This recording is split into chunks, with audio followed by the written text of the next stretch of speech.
Pancasila dasar negara, rakyat adil maupun sentosa, pribadi bangsaku. Ayo maju, ayo maju, maju, ayo maju, maju.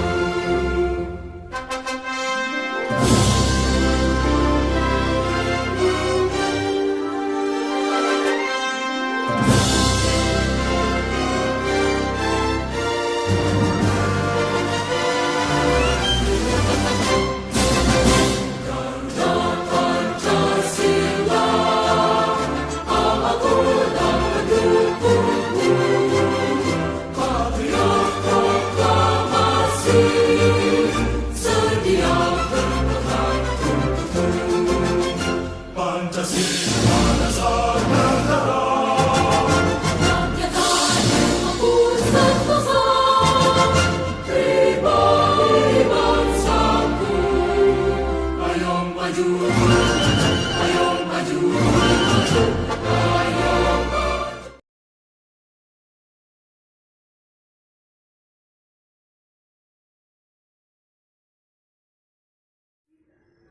Assalamualaikum warahmatullahi wabarakatuh. Innal hamdalillah nahmaduhu wa nasta'inuhu wa nastaghfiruh wa na'udzu billahi min shururi anfusina wa min sayyiati a'malina. May yahdihillahu fala mudilla lahu wa may yudlilhu fala hadiya lahu. Asyhadu an la ilaha illallah wa asyhadu anna Muhammadan 'abduhu wa rasuluh la nabiyya ba'dahu. Wallahu ta'ala fil Qur'anil Karim. A'udzu billahi minasy syaithanir rajim. Bismillahirrahmanirrahim. Ya ayyuhalladzina amanu atii'allaha wa atii'ur rasul. Atii'allaha wa atii'ur rasul wa ulil amri minkum. Fa in tanaza'tum fi syai'in farudduhu ilallahi wa rasulihi in kuntum tu'minu billahi wal yawmil akhir. Dzalika khairu wa ahsanu ta'wila. Shadaqallahul adzim. Pertama-tama dan yang paling utama, marilah kita panjatkan puji syukur atas kehadirat Allah Subhanahu wa taala, karena atas berkah, rahmat, hidayah serta inayah darinya, sehingga pada kesempatan kali ini kita masih diberi kesehatan dan masih diberi nikmat iman yang tiada terkira. Yang kedua, tak lupa sholawat serta salam semoga selalu tercurahkan kepada junjungan kita Nabi Agung Muhammad Sallallahu Alaihi Wasallam yang selalu kita nanti-nantikan syafaatnya besok yaumul akhir. Pergi ke Ubud beli kedong-dong. Sebelum lanjut, kita kenalan dong. Perkenalkan, nama saya Ika Amalia dengan nomor induk mahasiswa 203111145 dari kelas 2E Program Studi Pendidikan Agama Islam Fakultas Ilmu Tarbiyah IAIN Surakarta. Pada kesempatan kali ini, saya akan membuat video yang bertemakan tentang Pancasila dalam perspektif Islam guna memenuhi salah satu syarat ujian tengah semester mata kuliah Pancasila yang diampu oleh Bapak Ahmad Muhammad Musta'in Nasuha. Langsung saja, yaitu Pancasila dalam perspektif Islam. Saat ini kita hidup di negara yang beragam akan budaya, beragam akan bahasa, beragam akan adat istiadat dan kebiasaan. Bahkan di negara kita, warna kulitnya pun sangat beragam. Dengan keberagaman itulah kita dipersatukan dalam suatu bangsa yang bernama bangsa Indonesia. Bangsa yang memiliki banyak perairan, bangsa yang memiliki ribuan pulau, bahkan bangsa Indonesia merupakan bangsa yang padat akan penduduk. Perbedaan kita di bangsa Indonesia ini dipersatukan dalam suatu asas yang menjadi ideologi bangsa Indonesia, yaitu asas Pancasila. Secara etimologi, kata Pancasila berasal dari bahasa Sanskerta, yaitu kata panca yang berarti lima dan sila yang berarti dasar. Dalam bahasa Indonesia, Pancasila dapat berarti sebagai 5 susila atau kesusilaan. Ada juga yang menyebut Pancasila sebagai 5 sendi.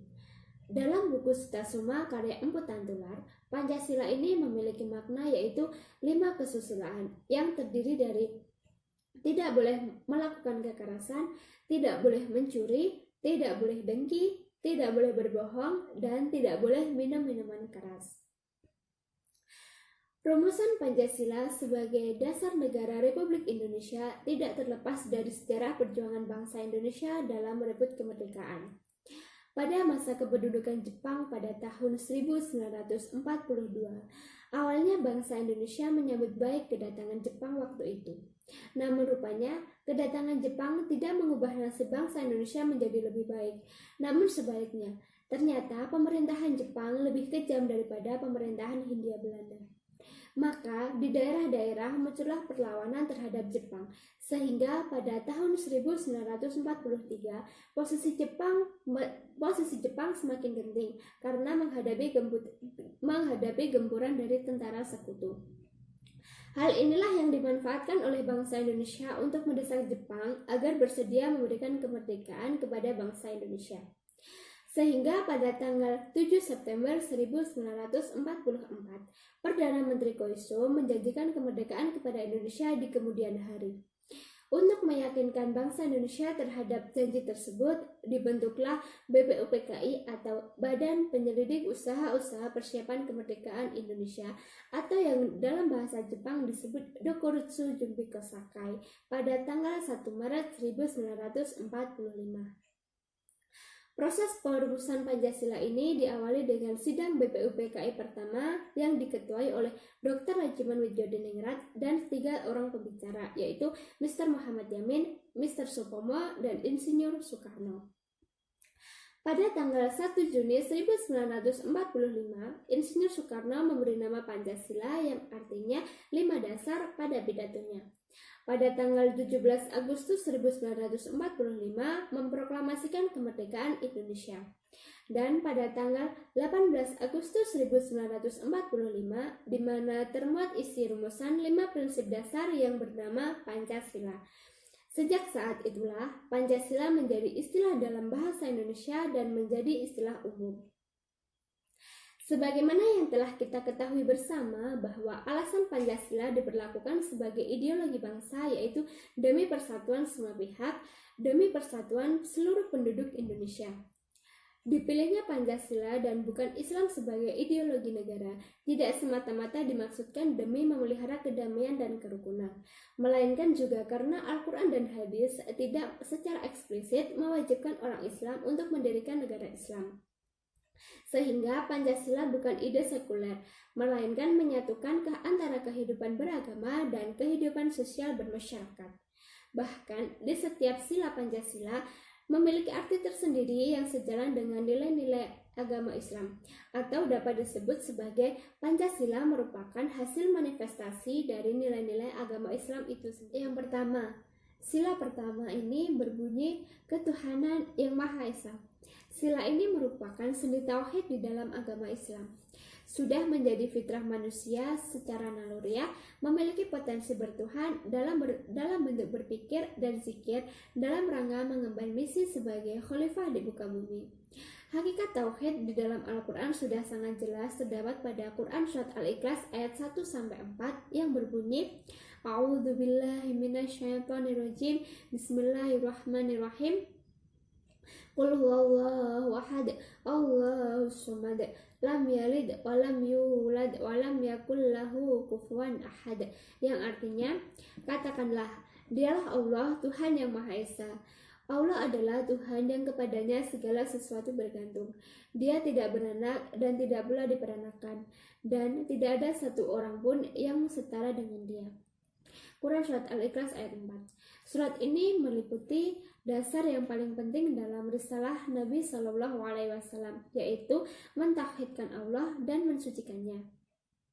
Keesaan Allah ini meliputi 3 hal, yaitu Dia Esa di dalam zatnya, Dia Esa di dalam sifatnya, dan Dia Esa di dalam afalnya. Allah Maha Esa pada zatnya, yaitu berarti zatnya tidak tersusun dari berbagai zat atau bagian. Dia Esa pada sifatnya, yaitu tidak ada satupun sifat yang menyamai dengannya.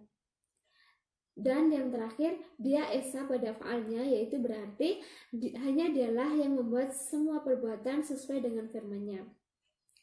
Sudah sangat jelas bahwa di dalam Islam, umat manusia harus mengakui adanya satu Tuhan yang diyakini dan disembah. Begitu pula dengan Pancasila, yang menyatakan adanya ketuhanan yang juga satu meskipun berbeda agama. Allah tidak pernah memaksa hambanya untuk menyembah kepadanya, karena kesadaran akan bertuhan merupakan fitrah manusia. Selain itu, salah satu bentuk toleransi dalam Islam mengenai bertuhan terdapat pada Quran Surat Al-Kafirun ayat 6 yang berbunyi lakum dinukum waliyadin, yang tidak memaksa orang lain untuk masuk ke dalam Islam secara terpaksa. Di dalam sila ini terdapat unsur-unsur yang melibatkan hubungan antara manusia dengan Tuhan, yang di dalam Islam disebut hablum minallah. Dalam berhadapan dengan Allah, seorang muslim menempati kedudukan sebagai hamba, sehingga tampaklah kepatuhan dan kecintaannya dalam pengabdian. Selanjutnya, sila kedua. Sila kedua ini berbunyi kemanusiaan yang adil dan beradab. Sila ini mencerminkan hubungan antara manusia dengan sesamanya atau yang disebut hablum minannas. Apabila dalam hablum minallah kedudukan manusia sebagai hamba, maka dalam hablum minannas hubungan manusia sesama manusia dan berada dalam posisi khalifah di muka bumi. Dalam isi sila ini berkaitan dengan syariah, yaitu termasuk ke dalam ibadah sosial yang mencakup bidang kemasyarakatan, yang di dalam Islam didasarkan pada sikap saling hormat menghormati. Allah Subhanahu wa Ta'ala berfirman dalam Quran Surat Al-Hujurat ayat 13 yang artinya, Hai manusia, sesungguhnya kami menciptakan kamu dari seorang laki-laki dan seorang perempuan, dan menjadikan kamu berbangsa-bangsa dan bersuku-suku supaya kamu saling kenal mengenal.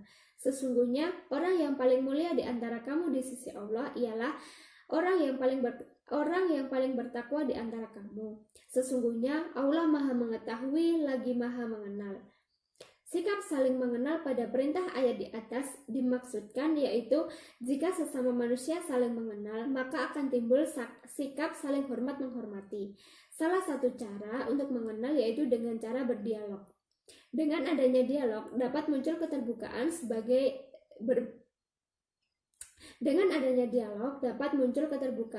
oleh berbagai pihak, yang pada akhirnya akan timbul sikap saling hormat menghormati satu sama lain.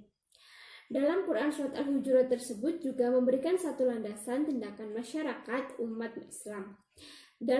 Bahwa dalam pergaulan kemasyarakatan dan hubungan antar bangsa, umat Islam tidak mungkin melepaskan tanggung jawabnya, yang secara khusus di dalam membangun kerjasama, saling mengerti, dan menghargai satu sama lain.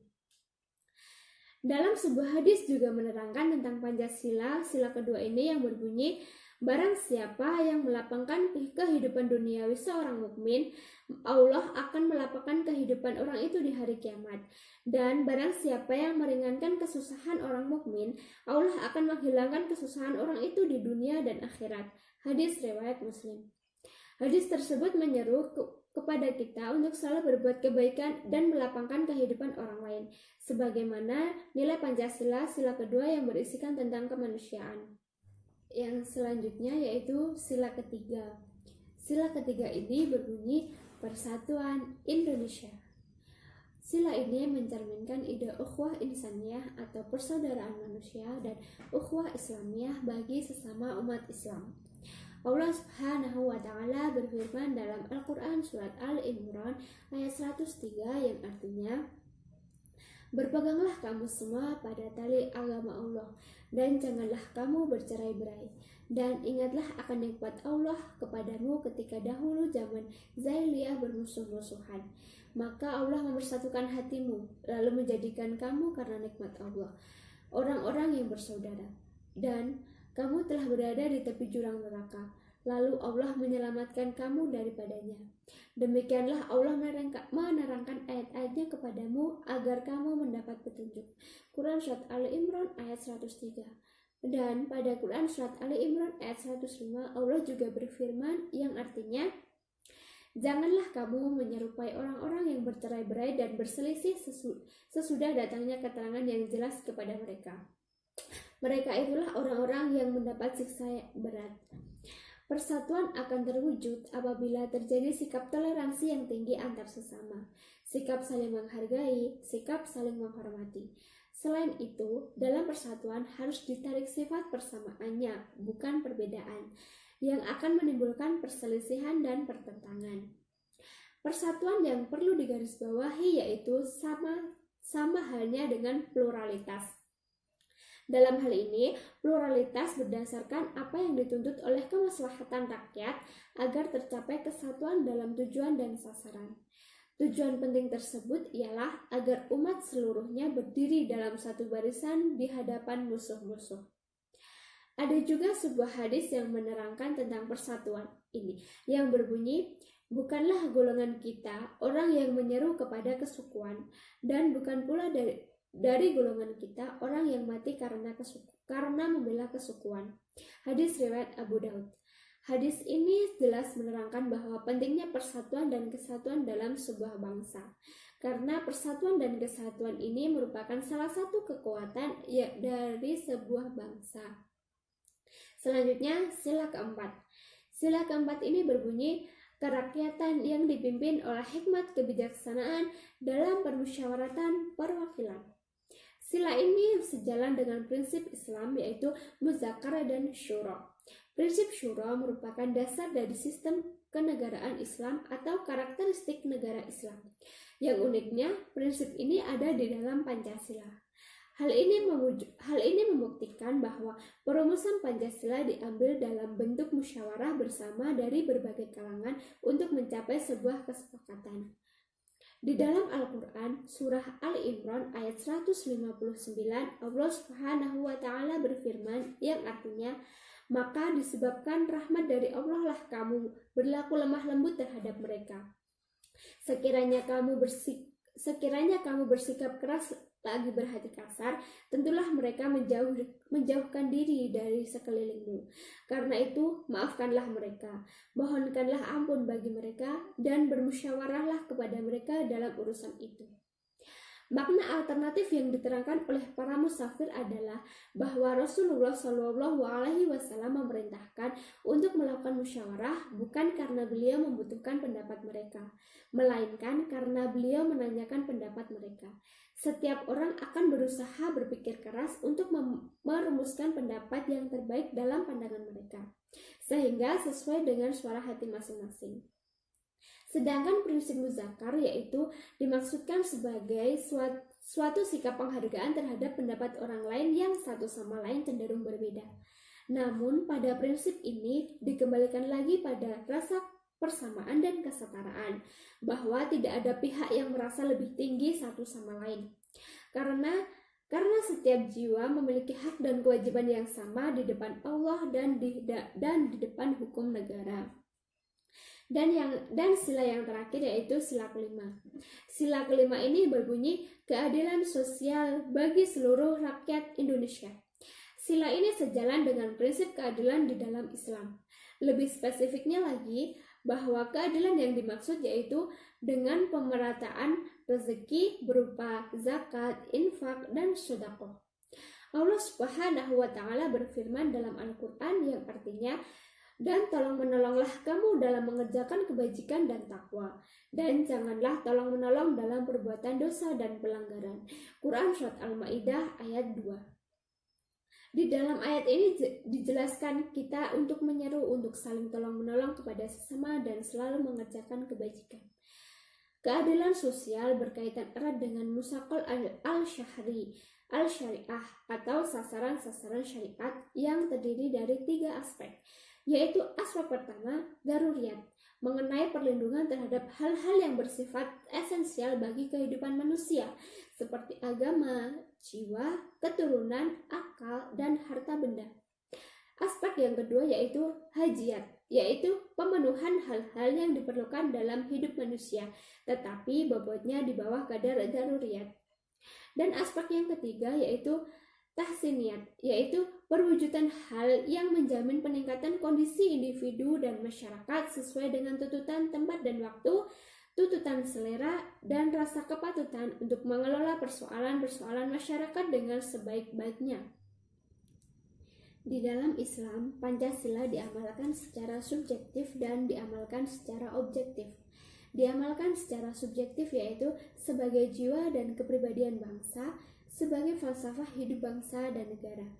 Maka sila-sila Pancasila diamalkan dalam kehidupan sehari-hari pribadi maupun kehidupan bersama dalam masyarakat. Sedangkan secara objektif yaitu sebagai dasar negara, maka sila-sila dari Pancasila harus dijadikan dasar, sumber, dan jiwa seluruh pembuatan perundang-undangan dan penyelenggaraan negara. Mungkin hanya itu yang dapat saya sampaikan. Sebelum saya tutup, marilah kita baca doa kafaratul majelis bersama-sama. Subhanakallahumma wa bihamdika asyhadu an la ilaha illa anta astaghfiruka wa atubu ilaik.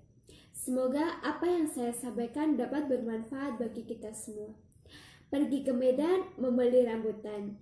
Bila ada kesalahan, mohon dimaafkan. Sekian dari saya. Terima kasih atas perhatiannya. Wallahul muwaffiq ila aqwamit thoriq. Wassalamualaikum warahmatullahi wabarakatuh.